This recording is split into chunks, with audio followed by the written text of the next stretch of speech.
Bonjour à tous et bienvenue dans cette 6e vidéo sur les puissances. Nous allons voir la 4e et dernière propriété qui concerne les quotients de puissance de même base. Donc ici on a un quotient, c'est-à-dire une barre de fraction, de puissance, donc a exposant m sur a exposant n, de même base. La même base c'est bien a. Donc on va voir ici, il y a deux cas. Le premier cas, c'est si l'exposant du numérateur est plus grand que l'exposant du dénominateur. Donc si le m est plus grand que le n.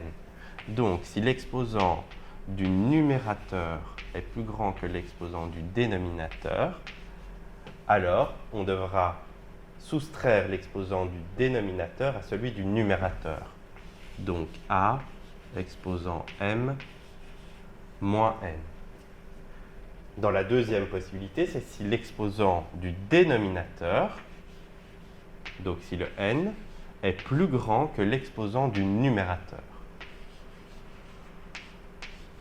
Dans ce cas-là, on aura 1 sur a exposant n moins m. On va essayer de comprendre cette formule avec les deux exemples ici. Donc ici, j'ai 6 exposant 3 sur 6 exposant 2. L'exposant du numérateur est bien plus grand que l'exposant du dénominateur. 3 est bien plus grand que 2. On se retrouve dans le premier cas ici. Donc, on recopie la base, 6, l'exposant du numérateur moins l'exposant du dénominateur, qui donne bien 6 exposant 1. On va essayer de développer cette formule, de comprendre cette formule en développant le calcul ici. 6 exposant 3, c'est comme si j'avais le facteur 6 qui était répété 3 fois. Donc j'ai 6 fois 6 fois 6 sur 6 exposant 2, donc le facteur 6 qui est répété 2 fois. 6 fois 6.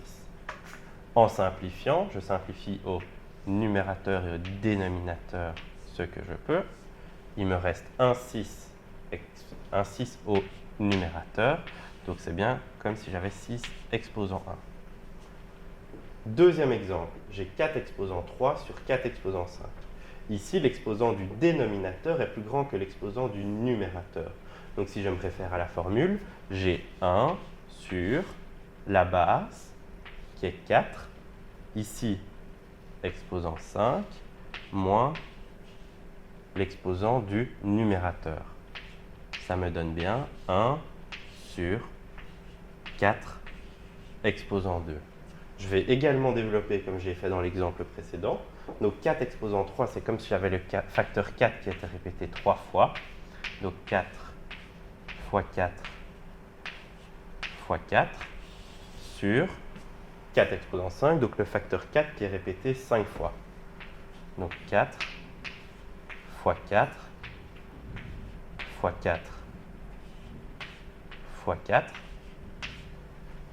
Je simplifie ce que je peux. Donc, un premier, deuxième, troisième. Il me reste rien au numérateur. Il me reste en réalité 1. Et au dénominateur, il me reste 4 fois 4. Je peux l'écrire sous sa forme abrégée. 4 exposant 2. Et j'ai bien la même réponse qu'on avait trouvée en utilisant la formule. Donc voilà, le cours sur les puissances se termine sur cette vidéo. Et je vous dis à bientôt.